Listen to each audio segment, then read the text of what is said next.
अच्छा इमरान साहब आपसे एक चीज़ डिस्कस करना चाह रहे थे हम लोग कि आप उस पे थोड़ा रोशनी डालें। कि अक्सर ऐसा महसूस होता है कि इंसान जिन मसाइल में घिरा हुआ है, उनसे निकलने की कुछ राह नज़र आई हैं, लेकिन अगले ही लम्हे वो राह ऐसी होती है कि जैसे हम किसी दीवार के सामने खड़े हैं और उसको तोड़ने की कोशिश कर रहे हैं लेकिन टूट नहीं रही। ऐसी क्यों होती हैं चीज़ें और क्या इसके मसले मसाइल होते हैं?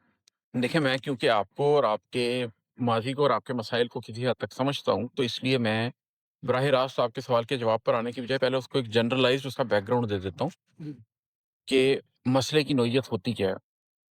देखिए, अल्लाह ताला ने दुनिया में 2 तरह के कवानीन बनाए। एक वो कानून है जिसका इतलाक हर शख्स पर होता है। उसमें आपके किरदार का, आपके ईमान का, आपके सही या गलत होने का कोई ताल्लुक नहीं है। मिसाल के तौर पर ग्रेविटी का कानून है। अगर आप ऊँची जगह से छलांग लगाएँगे तो आप नीचे ही गिरेंगे। चाहे आप काफ़िर हों, चाहे आप मोमिन हों। जी, ये सिर्फ़ फ़िज़िक्स के लॉज़ के ऊपर नहीं है, दुनिया के अंदर बहुत सी और चीज़ें भी हैं जिनके ऊपर एक कानून है। मिसाल के तौर पर अगर आप मेहनत करेंगे, तो आपको उस मेहनत का सिला मिलेगा। जो शख्स भी मेहनत करेगा, जो शख्स भी कोशिश करेगा, आप उसको ज़िंदगी में आगे बढ़ता हुआ देखेंगे। ये कहा जाता है कि जो शख्स ज़्यादा मेहनत करना शुरू कर देता है, वो ज़्यादा लकी भी हो जाता है। वो बेसिकली लकी इसीलिए हो जाता है कि वो मेहनत कर रहा होता है। ये एक उमूमी कानून है जो हर चीज़ के ऊपर अप्लाई हो रहा होता है और आप अगर इसके ऊपर चलेंगे, तो आप दुनिया में कामयाब हो जाएँगे। इस बात से कतई नज़र कि आप शराब पीते हैं या आप तहज्जुद गुज़ार हैं। दुनिया के कानून पर चल रहे हैं, दुनिया के कानून पर आपकी कामयाबी हो जाएगी।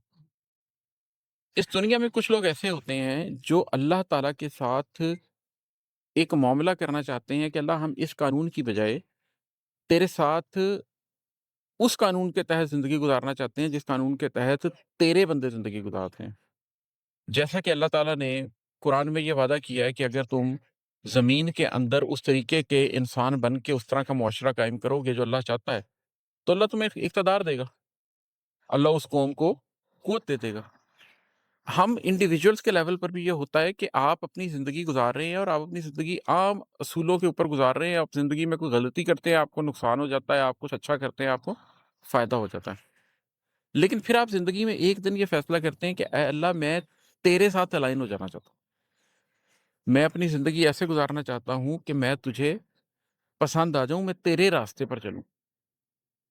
अब कुछ मसाइल आने शुरू होते हैं क्योंकि अब आप कानून नंबर 1 की बजाय कानून नंबर 2 के तहत खेलना चाहते हैं। अब आप ये चाहते हैं कि अल्लाह ताला आपके ऊपर ख़ास बरकत करे, अल्लाह ताला आपके ऊपर ख़ास इनायत करे, अल्लाह ताला आपके आपको रिज़्क़ करीम अता फ़रमाए।